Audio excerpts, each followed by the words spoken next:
YouTube world, welcome back to my channel. Today we are discussing some new Nintendo Switch 2 leaks. Now I say leaks because it's a rumor. We've got to take it with a grain of salt until confirmed. The leaked information is coming from a place that is considered fairly credible. They've gotten many things right in the past. Of course, there have been things they've talked about in the past that have also not come to fruition, so be cautious about this information. But it does line up with a lot of things that a lot of other credible places have talked about as well in the past. And looking at all this information overall, my ultimate takeaway actually has me very excited about Nintendo Switch 2. So these apparent leaks are coming from Moore's Law is Dead. They are a YouTuber that talks about different graphical computer chips. They're not someone who focuses specifically on gaming news, and they don't talk about Switch 2 too often.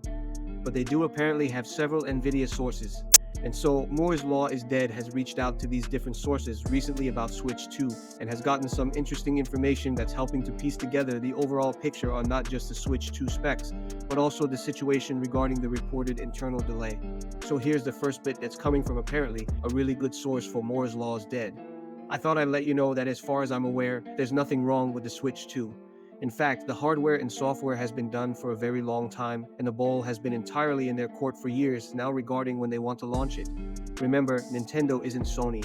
They aren't concerned about their performance falling behind the competition.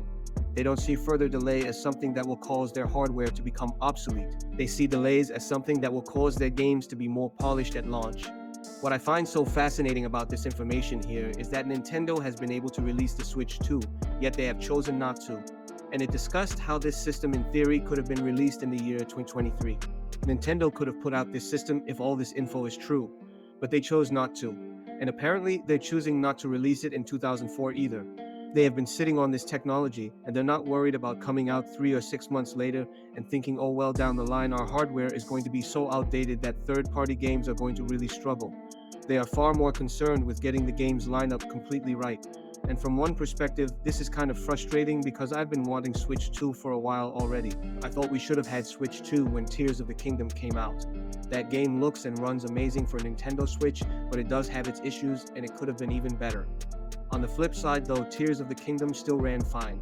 So there were still some technically impressive games on Switch in 2023 that I very much enjoyed, and they were pleasing to the eye, at least for me personally. And I am eager to see what sort of special, finely tuned and polished lineup Nintendo has ready for 2025 if all the rumors and reports are true. What is it that's having them hold back this hardware for so long? To me, whatever that is the real exciting point. If we're about to see a year where we get Metroid Prime 4, 3D Mario, Legend of Zelda, Mario Kart, and some other new spin-off or a new title all within about 12 months or so, that's a lineup that could be legendary. But my point simply is that Nintendo may be getting together an insane lineup that's going to blow our socks off, and that has me excited. But I'll circle back to this idea a little bit later. So Moore's Law is Dead put out a few extra sources here from different people within Nvidia. I'm not that close to the project, but I can say that Samsung's 8nm is a perfect match for Nintendo. It's the lowest cost transistor node on the market, and it's not expected to be as competitive for capacity as more modern nodes over the next few years. So from here, it sounds like Nintendo is more likely to go with the 8nm, which is what some people don't want them to do. But also, Nintendo has the option to do 8, 12, or 16 gigs of RAM, and there's definitely some variance there. But the second source here says, to be honest, the Switch 2 isn't really on my radar anymore. Right now, I'm focused on finishing up validation for Blackwell. Switch 2 silicon has been done since late 2022, further backing up this idea of it being done for a while. As far as I'm aware, the Digital Foundry article looking at the T239 processor leaked from when we were hacked is an almost entirely correct summary of what's true about the silicon in the Switch 2. We presented several options to Nintendo, including one that utilized Lovelace, and they basically selected a cost-optimized version of Orin.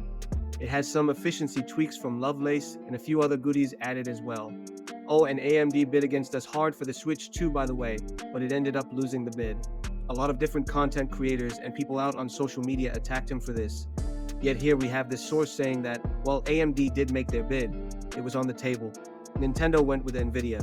And so I'm just simply pointing out that discussing the possibilities, especially when there's a source here that's suggesting that there were other possibilities, was totally fair. And I think those attacks may have been a bit unjustified. That all being said, Nvidia was always a likely choice.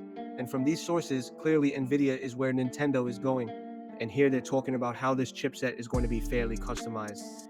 This is something that's been finely tuned for when Nintendo wants the Switch 2 to be. And I think that's actually a pretty big deal. Moore's Law talks about how there's definitely some variance that we could see depending on the RAM. And then of course, depending on what we see from the choices Nintendo makes with the RAM and the clock speeds and such, and the ballpark is something that punches a little bit above Steam Deck or a little bit around Xbox Series S. And if you count for all the extra bells and whistles, we could see Switch 2 games looking and running better than a lot of Series S games in some ways. Some people have pushed back on this, and there's definitely some debate to be had here. I think what needs to be understood here, regardless what Nintendo decides to do, the Switch 2, from everything we're hearing, is going to be a follow-up to the Switch. In other words, it's going to have two different modes at least. It's going to have a portable mode and a docked mode. In portable mode, it's running entirely off just the battery itself, and so power consumption has to be taken into account. And so the clock speeds are likely going to be lower, so the visual output isn't going to be as impressive when in portable mode, the same way it works for Nintendo Switch 1. But when docked, when you're playing on the TV, it will be connected to an external power source. You won't have to be as worried about power consumption with the battery and all, so the clock speeds will go up and the visuals will be better. But the point is, we're going to see two different levels of visuals here. So what if in portable mode it is closer to a little bit above a Steam Deck, but in docked mode it is approaching the level of an Xbox Series S? That, to me, I think would work pretty well. Something else has brought up though is the reports of the Breath of the Wild demo that was showcased at Gamescom. That was meant to be a tech demo for Switch 2, and the game was running at 4K 60 frames per second with zero loading times, or extremely minimal loading times, I should say, to the point where they weren't noticeable. That's extremely impressive, at least in my eyes as a Nintendo fan that's been playing on the Switch 1 all these years. I'm personally predicting that when docked, we're looking at something that's comparable to an Xbox Series S, and there's been a lot of talk that the Switch 2 will be getting some solid third-party support.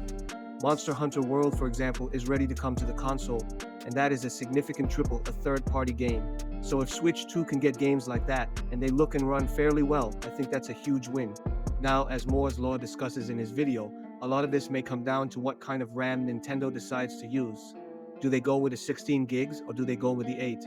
Maybe they just go with 12, which is somewhere in the middle, which might get the job done. Only time will truly tell. My Switch is still getting a lot of run. Now, I'm still enjoying the games, but I am very eager to see the next generation of Nintendo, how those games are going to look and run, having greatly reduced load times, being able to play significant third-party games hopefully with minimal drawbacks. And also, I haven't talked about this in this video. We discussed in the past this idea of enhanced backward compatibility, where we can take our Switch games and they can look and run a little bit better on Switch 2. All these things are exciting to me. And if Nintendo is just taking a longer amount of time, you know when it does happen, they're going to do it completely right. There aren't going to be issues. The entire Switch 2 experience is going to be as polished as possible. I think it's going to be a good time, and that has me excited. Of course, this is just a rumor. Take it with a grain of salt. But I personally think that we're fairly on the right track here with what's going to happen. But what do you all think? Let me know in the comments below. Thank you so much for listening and watching, and I'll see you all really soon. Peace.